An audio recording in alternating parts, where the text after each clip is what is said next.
Good morning students. आज का अपना टॉपिक है अभिक्रिया की कोटि और अनुसंख्यता। स्टार्ट करने जा रहे हैं अपने अनुसंख्यता व अभिक्रिया की कोटि। अभिक्रिया की कोटि। सबसे पहले बात करते हैं अपने अनुसंख्यता की। जैसा कि आपको ये जो शब्द आपको दिख रहा है अनुसंख्यता, इसका मतलब है अणुओं की संख्या। अब कौन से अणुओं की संख्या और क्यों? तो देखो, कोई भी जो अभिक्रिया है, जैसे मैं एग्जांपल देता हूँ, मान लिया अपने पास A + B C + D कोई भी अभिक्रिया है, इसमें भाग लेने वाले, किसी भी अभिक्रिया में भाग लेने वाले अभिकारक के अणुओं की संख्या को अनुसंख्यता कहते हैं। देखो, अब यहाँ पर अभिकारक कितने हैं? 2। यहाँ पर अभिकारकों की संख्या कितनी है? 2। तो इस अभिक्रिया की जो अनुसंख्यता है होगी वो कितनी होगी? वो भी होगी 2। एग्जाम्पल लेते हैं, जैसे NH4, अगर मैं बात करता हूँ NO2 की, ये जो अभिक्रिया है ये N2 + 2H2O इससे ये बन जाता है। इस अभिक्रिया में अगर अनुसंख्यता की बात करें तो इसके अभिकारक अणुओं की संख्या कितनी है? 1। अभिकारक अणुओं की संख्या अपने कैसे निकालेंगे? कोई भी जो अभिक्रिया है उसको संतुलित करने के बाद में जो संख्या आती है वो अभिकारक अणुओं की संख्या होती है। जैसे ये अभिकारक का कोई अणु है, इसमें यहाँ पे जो संख्या लगी होगी वो क्या होगी? अनुसंख्यता। तो इस अभिक्रिया की जो अनुसंख्यता उसको कितने लिख सकते हैं? अपने 1 लिख सकते हैं। जैसे मैं बात करता हूँ H2 + Cl2 2HCl, तो सिर्फ आपने क्या देखना है? अभिकारक के अणुओं की कुल संख्या देखनी है। आपने अभिकारक के अणुओं की कुल संख्या देखनी है, इसको काउंट नहीं करना। यहाँ पे 2 3 4 5 6 कितना भी आ जाए इसको काउंट नहीं करना। आप लोग यहाँ पर जो संख्याएं लिखते हो और उन संख्याओं को बोलते हैं, कल अपने एक लास्ट टॉपिक स्टडी किया था, उनको बोलते हैं स्टोइकियोमेट्री। क्या बोलते हैं? स्टोइकियोमेट्री। तो स्टोइकियोमेट्री या स्टोइकियोमेट्री जो संख्याएं होती है उनके अभिकारक अणुओं का कुल जो योग होगा उसको अनुसंख्यता बोलेंगे। इस अभिक्रिया की अनुसंख्यता है 2। उसके बाद अगर मैं बात करता हूँ नेक्स्ट और एग्जांपल लेते हैं अपने, जैसे KClO, ये बन जाता है KClO3 में और 2KCl। तो इसको संतुलित करने के लिए मेरे को यहाँ पर 3 चाहिए। तो यहाँ पर अभिकारक का एक अणु है, वो KClO3 और KCl में बदल गया। तो यहाँ पर जो संख्याएं आई हैं और वो कितनी है? 3। तो ये जो अभिक्रिया है इसकी अनुसंख्यता कितनी है? 1, क्योंकि इसमें एक ही अभिकारक का अणु भाग ले रहा है। इस अभिक्रिया की अनुसंख्यता कितनी है? 2। इस अभिक्रिया की अनुसंख्यता कितनी है? 3। आपको ये बात ध्यान रखनी होगी कि कोई भी जो अभिक्रिया है उसकी अनुसंख्यता अधिकतम 3 ही होगी। अधिकतम कितनी होगी? 3 ही होगी। अब ये क्यों होता है इसकी मैं आपको परिभाषा बताता हूँ, और वो परिभाषा क्या है? देखो, परिभाषा लिखता हूँ इस अनुसंख्यता की। किसी भी, एक नया शब्द यूज करूँगा मैं यहाँ पर, किसी भी प्राथमिक अभिक्रिया में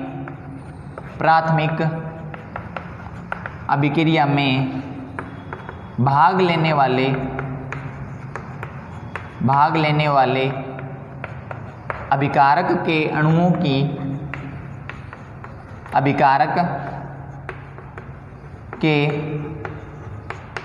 अणुओं की कुल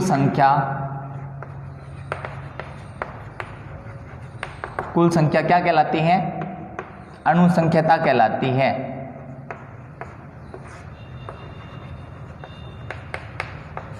अनुसंख्यता कहलाती है।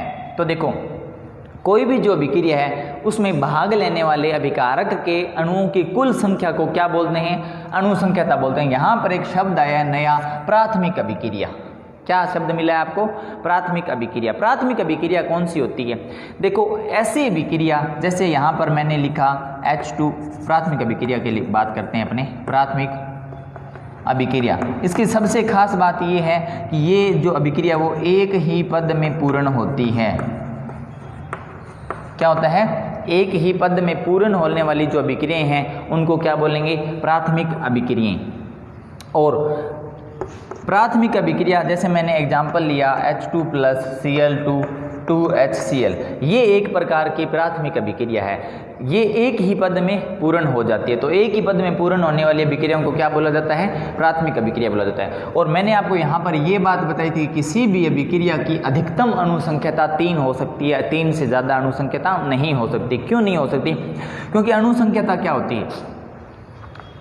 फर्स्ट स्टेप में भाग लेने वाले अभिकारक के अणुओं की संख्या। अब कोई भी जो अभिक्रिया है उसके कितने भी स्टेप हो सकते हैं, ठीक है? तो देखो, ये कोई कण है, तो इस कण पे 1, 2 और 3 ही कण आपस में क्या टकरा, 3 कण नहीं है, सॉरी, आप ये मानो ये कोई कण है, ये कण है, तो ये जो सिर्फ 3 ही कण आपस में क्या हो सकते हैं? टकरा सकते हैं, क्योंकि कणों का आकार बहुत छोटा होता है। कणों का आकार क्या होता है? बहुत छोटा होता है। तो 3 ही कण आपस के अंदर टकरा सकते हैं। जब चौथा कण टकराएगा तो यहाँ पर जो अभिक्रिया होगी या अपना जो उत्पाद बनेगा वो बढ़िया तरीके से नहीं बनेगा, और उसमें जो उत्पाद की मात्रा होगी वो भी क्या होगी? कम होगी। तो आप लोगों ने ये पढ़ा होगा कि एक प्रथम पद में अभिक्रिया पूर्ण होती है, द्वितीय पद में पूर्ण होती है या तृतीय पद में पूर्ण होती है। तो यहाँ पर मैंने शब्द यूज किया था, क्या यूज किया था? ये ध्यान रखना है, अपने प्राथमिक अभिक्रिया में भाग लेने वाले अभिकारक के अणुओं की कुल संख्या को तो क्या कहते हैं? अणुसंख्यता कहलाती है। ये छोटा सा सिंपल सा टॉपिक था, अणुसंख्यता। अब देखो, इससे संबंधित पढ़ते हैं अपने अभिक्रिया की कोटि। अभिक्रिया की कोटि क्या होती है? देखो, अभिक्रिया की कोटि जो है ना, वो थोड़ा सा अलग कंसेप्ट है। और अलग कैसे है? अलग इसलिए है क्योंकि अणुसंख्यता तो अपने किसी भी अभिक्रिया को देखकर निकाल सकते हैं। जैसे आपको कोई अभिक्रिया दे दी जाए और संतुलित की हुई हो वो, तो उसकी अणुसंख्यता तो अपने निकाल सकते हैं देखकर, बट अभिक्रिया की कोटि सीधे देखकर नहीं निकाल सकते। क्योंकि यहाँ पर सबसे खास बात यह है कि अभिक्रिया की कोटि है ना, वो एक प्रायोगिक मान है। कौन सा मान है? प्रायोगिक मान है। सबसे पहले तो ये बात। दूसरी बात ये है, ये भी अभिक्रिया की कोटि मैं लिख रहा हूं, कोटि और अणुसंख्यता आपस में बराबर हो सकते हैं। अणुसंख्यता और कोटि क्या हो सकते हैं? आपस में बराबर हो सकते हैं। मतलब अणुसंख्यता और कोटि बराबर हो सकते हैं, अणुसंख्यता और कोटि आपस में बराबर नहीं भी हो सकते। तो ये ध्यान रखना है आपने। अणुसंख्यता और कोटि, कोई जरूरी नहीं है कि किसी भी अभिक्रिया की अणुसंख्यता जितनी है उसकी कोटि भी उतनी ही आए, ठीक है? तो क्योंकि ये एक क्या है? प्रायोगिक मान है। अगर आपको मान लिया ये अभिक्रिया दे दी जाए, जैसे 3A, जैसे मान लो 2A + B और कुछ भी अपने को उत्पाद मिले, अपने को मतलब नहीं क्या मिले, ये अभिकारक के अणु है।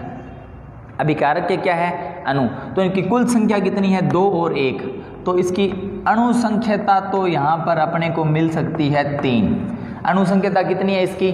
3 है। परंतु जो कोटि है ना, वो कितनी भी हो सकती है। वो 0 हो सकती है, 1 हो सकती है, 2 हो सकती है, 3 हो सकती है। और कोटि की आगे जो खास बात बताता हूँ वो सबसे इंपॉर्टेंट बात है।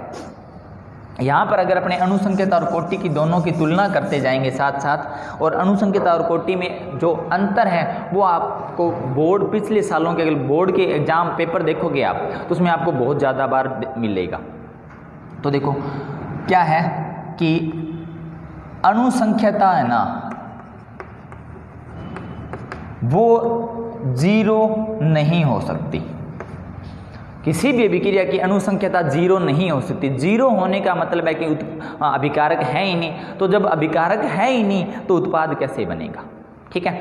परंतु कोटि जो है ना, अगर मैं लिखूं किसी भी अभिक्रिया की कोटि, वो 0 हो सकती है। क्लियर? तो अब कोटि कैसे कैसे मिल सकती है? अगर मैं बात करता हूं कोटि का, तो कोटि माइनस में भी हो सकती है, ठीक है? 0 भी हो सकती है, भिन्न में भी हो सकती है। भिन्न मतलब जैसे x/y ऐसे कुछ मिल सकता है अपने को, ठीक है? तो यहाँ पर -0 और भिन्न किसी भी प्रकार की अपने को कोटि मिल सकती है, परंतु जो अणुसंख्यता होती है वो 0 नहीं होती, और अणुसंख्यता हमेशा किस में होती है, अगर मैं बात करता हूँ तो पूर्णांक में होती है। पूर्णांक का मतलब 1, 2 और 3। और मैंने आपको बताया कि अधिकतर ऐसी अभिक्रियाएं मिलेंगी आपको जिनमें अणुसंख्यता 3 होगी, 3 से ज़्यादा नहीं होगी। कोई बहुत ही अगर रेयर केस में कोई अपवाद हो, उसको अणुसंख्यता आपको 3 से ज़्यादा मिल सकती है। क्लियर? तो कोटि का आपको कुछ थोड़ा बहुत आइडिया हो गया होगा। अब अपने आगे बात करते हैं कि कोटि का निर्धारण कैसे किया जाता है। देखो, कल लास्ट लेक्चर में आपने जो टॉपिक डिस्कस किया था उसमें मैंने आपको थोड़ा सा कुछ बताया था कोटि के बारे में कि कोटि क्या होती है। जब मैंने वेग व्यंजक लिखा था आपने, तब मैंने बताया था अगर मैं किसी भी अभिक्रिया के वेग व्यंजक को लिखता हूँ तो वो ऐसे लिखा था B और Y। ये क्या है? A और B है अभिकारक के अणुओं की सांद्रता। क्या है? अभिकारक के अणुओं की सांद्रता। और यहाँ पर मैंने ये लिखा था x + y = n, और n क्या होता है? कोटि होती है। n क्या होता है? कोटि होती है। तो अगर मैं एक अभिक्रिया लिखता हूँ A + B और इसको मैं प्रोडक्ट में बदल लूँ, इस अभिक्रिया की जो कोटि है, तो कल भी मैंने आपको ये बताया था कि जो A और B है ना, वो मैं यहाँ पे नहीं लिखूंगा। मतलब A और जो B है वो इक्वल हो सकते हैं x और y के, और A और B है वो नॉट इक्वल हो सकते हैं x और y के। तो देखो, अगर A और B बराबर होते x और y के, फिर तो मैं x y नहीं लिखता, उसकी जगह क्या लिख देता? सिर्फ A और B ही लिख देता। परंतु यहाँ पर क्या है कि A और B बराबर हो भी सकते हैं और नहीं भी हो सकते, तो मैंने इसके लिए नया कुछ लिख लिया यहाँ पर प्रतीक, और वो लिख लिया x और y। अब देखो, कोटि की जो अगर अपने बात करते हैं तो उसकी खास बात क्या होती है, इसकी अगर मैं परिभाषा की बात करता हूँ तो अभिकारक अणुओं की वह संख्या जिसकी सांद्रता में परिवर्तन हो, जिसकी क्या हो? सांद्रता में परिवर्तन हो, उसे अभिक्रिया की कोटि कहा जाता है। परिवर्तन हो। तो अब देखो, अब अगर ये अभिक्रिया आपको लिखी हुई दिख रही है A और B और किस में बदल गया? प्रोडक्ट में। इसकी अणुसंख्याता तो अपने लिख सकते हैं। इसकी अणुसंख्याता को अगर अपने को लिखना पड़े तो अपने के लिए क्या लिख सकते हैं? A + B। अब इसकी वैल्यू अपने पास है नहीं, ठीक है, बट इसकी अगर कोटि लिखनी पड़े तो A + B नहीं होगी, क्योंकि सीधा देखने से अपने को ये नहीं पता चल रहा कि कोई भी जो यहाँ पर जो अभिकारक है इसकी किसकी सांद्रता में परिवर्तन हो रहा है, किसकी सांद्रता में परिवर्तन नहीं हो रहा। तो इसके लिए अपने क्या करेंगे? अभी मैंने आपको थोड़ी देर पहले बताया था कि जो कोटि है ना, वो सीधी डायरेक्ट समीकरण जो अगर अपने पास लिखी हुई है उसको देखने से पता नहीं चलेगा। क्यों? क्योंकि ये एक प्रायोगिक मान है। सॉरी, क्योंकि ये क्या है? एक प्रायोगिक मान है। तो क्या है प्रायोगिक मान? कोटि का मान सीधा डायरेक्ट देखकर नहीं निकाल सकते, ये प्रयोग के द्वारा निकलता है, ठीक है। अब देखो, मैं कुछ आपको 1-2 अभिक्रियाएं बताता हूं, उसकी अपने अणुसंख्यता और कोटि की बात करते हैं। देखो, अब देखो, इसको कुछ एग्जाम्पल देखते हैं अपने कि कोटि और अणुसंख्यता किस प्रकार निकाल सकते हैं या किस प्रकार हो सकती है। देखो,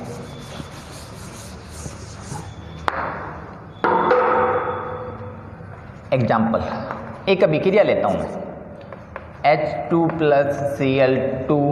ये अभिक्रिया H2O की सतह पर होती है। कहाँ पर होती है?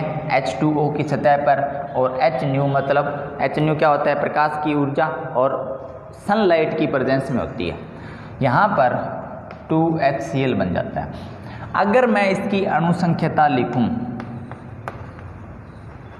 क्या लिखूं? अणुसंख्यता लिखूं, इसकी अणुसंख्यता आएगी 2, क्योंकि एक अणु इसका है, एक अणु इसका है, तो अणुसंख्यता क्या आएगी?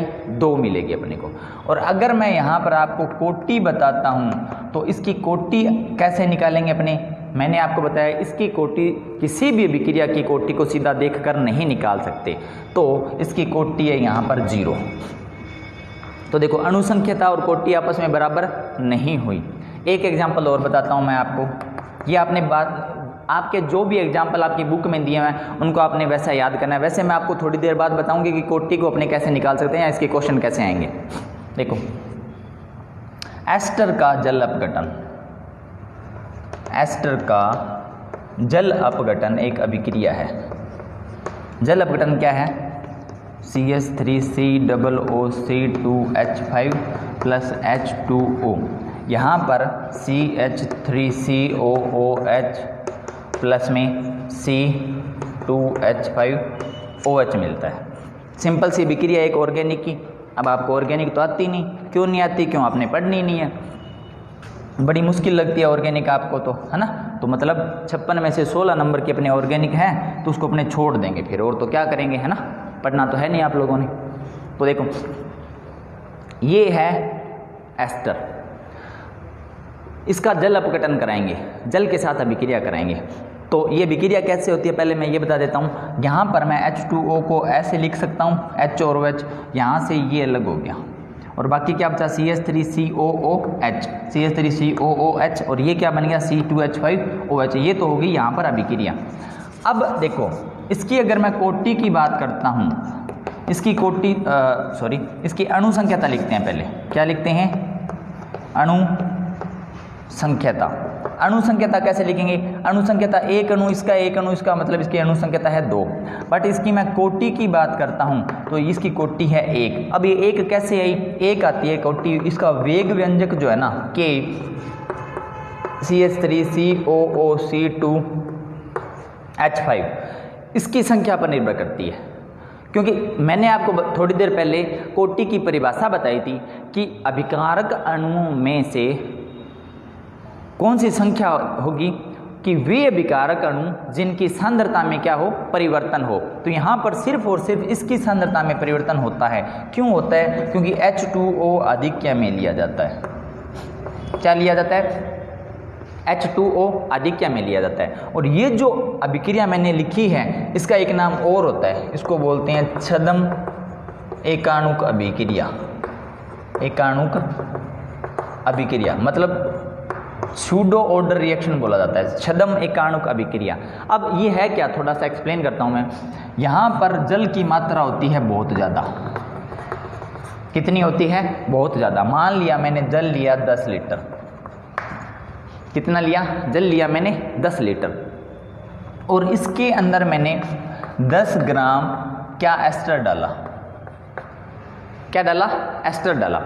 तो ये अभिक्रिया ऐसी होती है कि जब एस्टर और जल को किस में लिया जाए? अपने को आधिक्य में। तो अब देखो मेरी बात सुनो, यहाँ पर जल का आधिक्य है मतलब 10 लीटर है और जो एस्टर है उसकी मात्रा कितनी है? 10 ग्राम।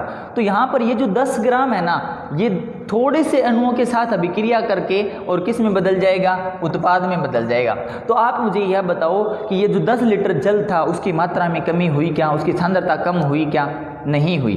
तो सिर्फ वे ही अणु होंगे जिन पर अभिकारक की सांद्रता क्या हो? परिवर्तन हो, और उन अणुओं की संख्या को क्या बोला जाता है? कोटि बोला जाता है। अगर मैं कोटि लिखूं तो इसकी क्या कोटि मिलेगी अपने को? 1 मिलेगी। 1 क्यों मिलेगी? क्योंकि यहाँ पर सिर्फ और सिर्फ जो एस्टर है ना उसका ही जल अपघटन होगा और जल अपघटन में जल की सांद्रता परिवर्तित नहीं होगी। क्लियर? तो अच्छा, इस अभिक्रिया का दूसरा नाम एक और आया, छद्म एकाणुक अभिक्रिया। छद्म का मतलब क्या है कि ये जो अभिक्रिया है, छद्म एकाणुक अभिक्रिया कौन सी होती हैं कि जिनमें अणु संख्याता तो 2 हो और कोटि 1 हो। तो अगर आपसे ये पूछा जाए सीधी छद्म अभिक्रियाएं कौन सी होती हैं तो किसको बोलेंगे अपने? कि वे अभिक्रियाएं जिनमें अणु संख्याता और कोटि का मान अलग अलग हो उसको छद्म अभिक्रियाएं बोलेंगे। ठीक है, अब देखते हैं अपने आगे नेक्स्ट, इसको थोड़ा सा कोटि को और एक्सप्लेन अगर मैं करूं तो कैसे निकालेंगे अपने। देखो क्वेश्चन कैसे आएंगे ये पता होना चाहिए आपको। ये जो बातें आपने सीधी पढ़ने वाली है उसको आप अच्छे से याद कर लोगे, मुझे पता है, बट यहाँ से क्वेश्चन कैसे आएंगे और अगर अपने को क्वेश्चन न्यूमेरिकल्स में आए तब अपने को क्या करना होगा। देखो कोटि निकालने के लिए मेरे को ये पता होना चाहिए वेग K, A और B, X और Y। अब देखो X और Y की जो वैल्यू होती है ना वो कोटि होती है। x और y की जो संख्या जो अपने लिखेंगे उसका कैलकुलेशन जो करेंगे वो क्या होगी, कोटि होती है। क्लियर। अब इसके लिए मैं आपको एक केस दे रहा हूँ। केस फर्स्ट, आपसे कोटि पूछा जाए तो x plus Y is equal to n, और n को क्या बोलते हैं अपने, कोटि बोलते हैं। तो इसके लिए मैं ये कर रहा हूँ कि केस फर्स्ट में वेग व्यंजक जो है ना वो k a और b सिर्फ ऐसे लिखा है, 1 1 नहीं लिखा। तो यहाँ पे 1 1 लगा है, आपको पता है। तो इस अभिक्रिया की कोटि मिलेगी अपने को 2। इस अभिक्रिया की कोटि कितनी है, 2। तो आपसे ये पूछा जाएगा, आपको ये वेग व्यंजक दिया जाएगा, बहुत ही सिंपल होगा, इस अभिक्रिया की कोटि बताइए। तो आपने सिर्फ x और y को ही तो जोड़ना होगा या घटाना होगा। अब केस सेकंड में बताता हूँ मैं। अगर आपको वेग व्यंजक दिया जाए और आपको ये कहा जाए कि ये वैल्यू दी हुई है, अभी थोड़ी देर पहले आपको मैंने ये बताया था कि जो कोटि होती है उसका मान माइनस में हो सकता है, उसका मान 0 हो सकता है, और उसका मान क्या हो सकता है, भिन्न में भी हो सकता है। तो देखो यहाँ पर क्या मिला अपने को, भिन्न भी मिल गई। तो यहाँ पर अगर मैं x प्लस वाई करता हूँ, मतलब 2 प्लस 1/2 करता हूँ, तो इसका मान आ जाएगा 2.5। इसका मान कितना आ जाएगा, 2.5। तो यहाँ पर इसकी कोटि कितनी है, 2, और इसकी कोटि कितनी मिली अपने को, 2.5। क्लियर। अगर आपसे एक केस थर्ड बताता हूँ मैं। अगर आपको ये कहा जाए कि कोई भी जो अभिक्रिया है उसका वेग व्यंजक जो है वो ये है -1/2। तो देखो माइनस में भी मिल सकती है अपने को कोटि, किस में मिल सकती है, माइनस में भी। तब भी अपने को क्या करना होगा, x प्लस वाई का मान निकालना होगा। 2 माइनस और प्लस है तो यहाँ पे क्या लिख सकते हैं अपने, माइनस लिखेंगे, क्योंकि इसकी वैल्यू क्या है, माइनस, सीधी डायरेक्ट लिख लेते हैं। तो इसका आ जाएगा 1.5। तो अभिक्रिया की कोटि जो है वो प्लस माइनस 0 कैसे भी हो सकती है। क्लियर। एक अभिक्रिया लिखता हूँ मैं, और वो कैसे निकालेंगे अपने, देखो कोटि का निर्धारण कैसे करेंगे और क्वेश्चन कैसे बनेगा अपना। देखो मैंने एक अभिक्रिया लिखी, R रिएक्टेंट जो है, या अभिक्रिया लिखता हूँ, अलग से कोई अभिक्रिया समझाता हूँ। देखो एक अभिक्रिया लिख रहा हूँ मैं, 2NO plus O2, 2NO plus O2, और ये जो बदल जाएगा 2NO2 में। ठीक है। अब आपको क्या दिया जाएगा, देखो अच्छे से समझना आप, बढ़िया तरीके से अपने करेंगे इसको। इसकी सांद्रता को करना है मैंने परिवर्तित करना है। इसकी सांद्रता को रखूंगा मैं फिक्स। ठीक है।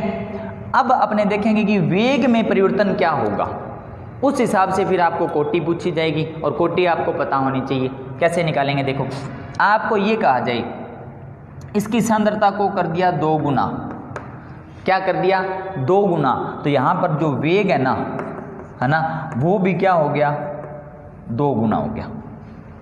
क्लियर। या अगर मैं कहूँ कि वेग हो गया 4 गुना। अगर इसकी सांद्रता को करते हैं 3 गुना, तो वेग हो गया 9 गुना। गुना लिख लेते हैं। अगर इसकी सांद्रता को कर दिया 4 गुना, तो अगर वेग हो जाए 16 गुना।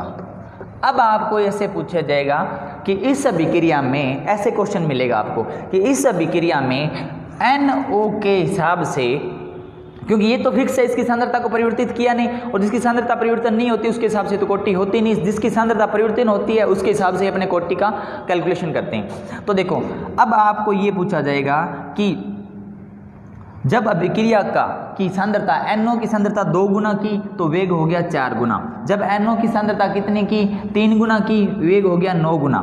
NO की सांद्रता कितने की, 4 गुना, तो वेग हो गया 16 गुना। तो देखो K जो है वो कैसे निकालेंगे, सॉरी वेग है, उसका फॉर्मूला क्या होता है, K, और कोई भी जो सांद्रता, या अपने इसको मान लेते हैं NO, इसकी x, इसका मान निकालना है अपने, इसका मान निकालना है। तो इसकी सांद्रता को किया मैंने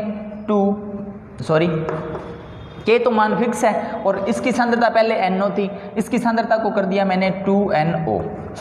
तो देखो 2NO किया, मतलब सांद्रता क्या की, दो गुना की और वेग क्या हो गया 4 गुना। तो यहाँ पर मैं क्या लिखूं, इसकी वैल्यू 4 आ जाए, इसकी वैल्यू क्या आ जाए 4 आ जाए। तो देखो अगर मैं इसको 2 लिखता हूँ, x का मान कितना लिखता हूँ 2 लिखता हूँ, तो अपने पास जो आंसर क्या आ जाएगा 4 आ जाएगा। तो यहाँ पर अभिक्रिया का वेग कितना हो गया 4 गुना। अगर मैं अंदर 3 लिखता हूँ तो कितना आ जाएगा, क्योंकि 3 का स्क्वायर क्या होता है 9। तो जब मैं सांद्रता 3 गुना की तो वेग कितना हो गया 9 गुना। अगर मैं लिखता हूँ 4 गुना, अंदर क्या लिखूँ 4 लिखूँ, तो वेग कितना हो जाएगा 16 गुना। तो ये किसका मान है x का, और यहाँ पर x का मान जो होता है वो कोटि होती है, x प्लस वाई कोटि होती है, तो y तो चेंज करना नहीं है अपनों ने, ठीक है। तो यहाँ पर अपने को क्या मिला, इसकी कोटि मिली मेरे को 2। अभिक्रिया की कोटि कितनी मिली 2। ये एग्जाम्पल नंबर फर्स्ट था, ठीक है। अब मैं बात करता हूँ एग्जाम्पल नंबर सेकंड की। देखो कैसे करेंगे अपने, सिंपल सी बात है, कोई बहुत बड़ी मुश्किल बात नहीं है, सिर्फ आपको x और y का मान ही तो निकालना है। पहली तो बात ये थी। दूसरी बात करता हूँ मैं, एग्जाम्पल दूसरे की। ये कोई रिएक्टेंट है, अभिकारक है, उत्पाद में बदल गया। अभिकारक किस में बदल गया उत्पाद में। अगर मैं इसकी सांद्रता परिवर्तित करते हैं, सांद्रता को किया मैंने 2 गुना, किसको बदला मैंने, सांद्रता में परिवर्तन ही कोटि होती है, ठीक है। इसको सांद्रता को परिवर्तन किया मैंने 2 गुना, तो जो मेरे को वेग मिला वो भी मिला 2 गुना, ठीक है। उसका मान भी कितना, वो भी कितना चेंज हो गया 2 गुना। अगर मैं करता हूँ इसको 3 गुना, तब भी वेग मेरे को कितना मिले 3 गुना।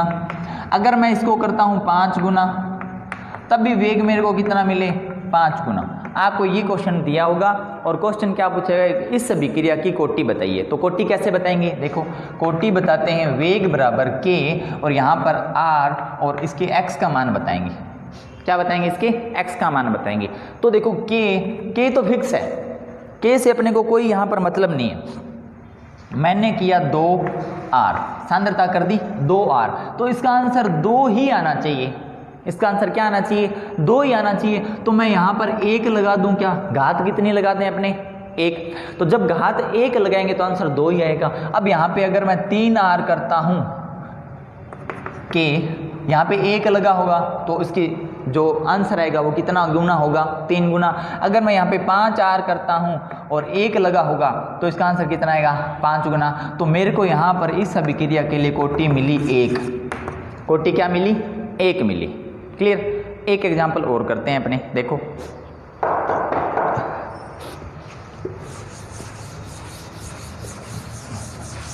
आपको सिर्फ और सिर्फ वेग व्यंजक पता होना चाहिए और अपने को सिर्फ कोटि बतानी होगी। और कैसे बताएंगे वो एक प्रयोग करके बताएंगे। ये जो है ना, ये प्रयोग ही मानो आप इसको। एग्जाम्पल नंबर 3 पर बात करते हैं अपने। कोई अभिकारक है, उत्पाद में चेंज हो गया, वेग किया सांद्रता को परिवर्तित किया मैंने 2 गुना, वेग में परिवर्तन नहीं हुआ, वेग में परिवर्तन नहीं हुआ। सांद्रता को किया मैंने 4 गुना, यहाँ भी वेग में परिवर्तन नहीं हुआ। सांद्रता को मैंने किया 6 गुना, यहाँ भी वेग में परिवर्तन नहीं हुआ। तो वेग में परिवर्तन नहीं हो रहा, इसके लिए क्या कर सकते हैं मैं, देखो अपने को वेग व्यंजक पता होना चाहिए k और r। अब इसको मैंने किया 2 गुना, x का मान निकालना है, यहाँ से कोटि निकालनी है। क्या निकालनी है, कोटि निकालनी है। तो कैसे निकालेंगे, x का मान देखो k, r को कर दिया मैंने 2r, और इसका आंसर मान लेते हैं कुछ z है। आंसर क्या है इसका z, या a मान लेते हैं। इसका आंसर क्या है a है, ठीक है। जब 2 गुना किया तब भी a आ रहा है, और जब मैंने क्या क्या लिखा है अपनों ने 4 गुना किया तब भी इसका आंसर a आ रहा है। जब मैंने 6 गुना किया तब भी इसका आंसर क्या आ रहा है a आ रहा है। तो आंसर सेम कब मिलेगा अपने को, अगर मैं इसकी घात 0 लगा दूं, इसकी घात क्या लगा दूं 0 लगा दूं, तो अब 0 जो होते हैं उसका मान कितना होता है, x की जगह मैं क्या लगा दूं 0, तो उसका मान फिक्स होता है 1 होता है, ठीक है। तो सांद्रता में परिवर्तन वेग में परिवर्तन नहीं हुआ, चाहे सांद्रता कितने ही गुना करते जाओ, अगर वेग में परिवर्तन नहीं हो तब जो घात होगी वो क्या लगेगी, 0। और अब इस अभिक्रिया की कोटि x इक्वल टू क्या आ गया, 0। तो कोटि कौन सी मिली मेरे को, शून्य कोटि की अभिक्रिया मिली। ठीक है, ये कोटि का निर्धारण अपने ऐसे करेंगे। अब देखो, अगर क्वेश्चन और बनाता हूं मैं, और एग्जांपल लेते हैं। अभी अपने पास 2 गुना शून्य कोटि के विक्रिया, प्रथम कोटि के विक्रिया, द्वितीय कोटि के विक्रिया अपने देख ली। कुछ अपने ऐसे देखते हैं जो भिन्न कोटि वाली हो, मतलब भिन्न का मतलब कोटि का मान क्या आए, भिन्न में मिले अपने को, है ना, या माइनस में मिले। क्योंकि मैंने आपको बताया था कि जो कोटि होती है वो माइनस में भी हो सकती है, 0 भी हो सकती है और प्लस भी हो सकती है। देखो R प्रोडक्ट में चेंज हो गया, अभिकारक किस में बदल गया, उत्पाद में बदल गया। तो देखो, अगर मैं करता हूँ इसको 2 गुना, तो वेग मिले मेरे को 1/4 गुना, वेग क्या मिले मेरे को, 1/4 हो जाए।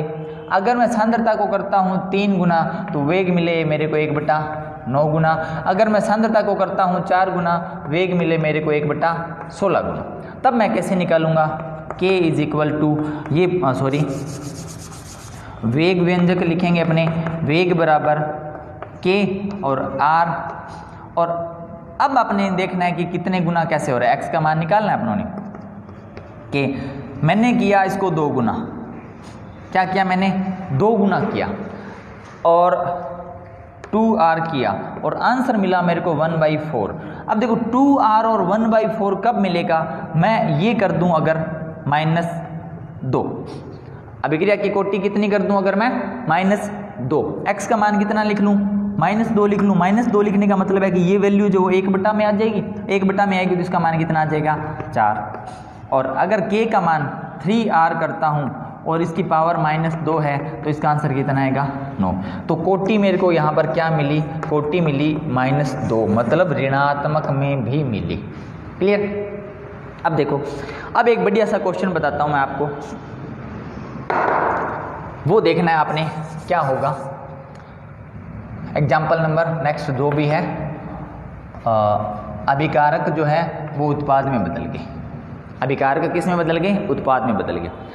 अब ये कहता है कि अभिकारक की सांद्रता को 2 गुना किया तो वेग जो है ना वो 1.03 गुना हो गया, 1.03 गुना हो गया। क्लियर। अब देखो आगे, 30 या 1.3 गुना हो गया, सिंपल सी बात है, इतना ही लिखते हैं। अगर मैं वेग करता हूं 4 गुना, सांद्रता करता हूं 4 गुना, तो वेग मिलता है मेरे को 2 गुना। अब इस क्वेश्चन को आप सॉल्व करो और मुझे बताओगे। ये क्वेश्चन आपका है HW के लिए, ये आपका होमवर्क है। क्लियर। और मुझे इसके स्क्रीनशॉट भेजना है, या तो आप जो जिस कॉपी में करो उसका आंसर चाहिए मेरे को इसका। ठीक है, बस अभी आज अपना टॉपिक यहीं पे कंप्लीट करते हैं। नेक्स्ट लेक्चर में नेक्स्ट टॉपिक डिस्कस करेंगे। Thank you.